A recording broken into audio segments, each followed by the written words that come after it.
As police departments around the country evaluating their own training when it comes to active shooter incidents. It is important to note that most of these situations are over within 10 or 15 minutes, often before law enforcement arrives on the scene even. News Channel 5's John Shaman spoke with one police department on how it prepares and how you should as well. Inside this training room,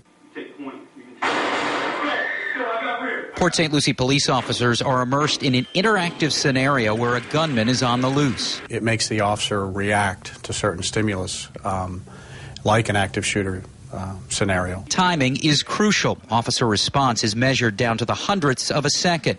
After each run through, the officer sees if the target was hit. Every scenario here on the screen is different, but for the officers, it's not just the physical challenges involved, it's also the emotional ones. Jerry Harrington says as an officer, you're fighting basic instincts on multiple levels. For example, when you hear gunfire, you're trained to run toward it instead of running away. They have to run past victims, have to run unfortunately past children that are hurt, they're harmed, they're bleeding, and get to the suspects. If you don't end the shooting, you're only going to have more victims. So if you ever find yourself in this situation, what should you do? The number one thing is to have a plan based on your surroundings so you can make yourself safe. Know where the exits are, okay?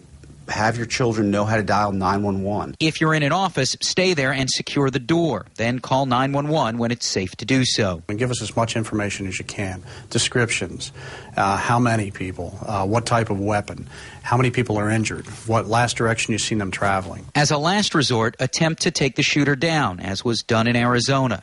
If they're at close range and you can't get away, your odds of survival are greater if you can try and neutralize them. In Port St. Lucie, John Shaman, WPTV, News Channel 5.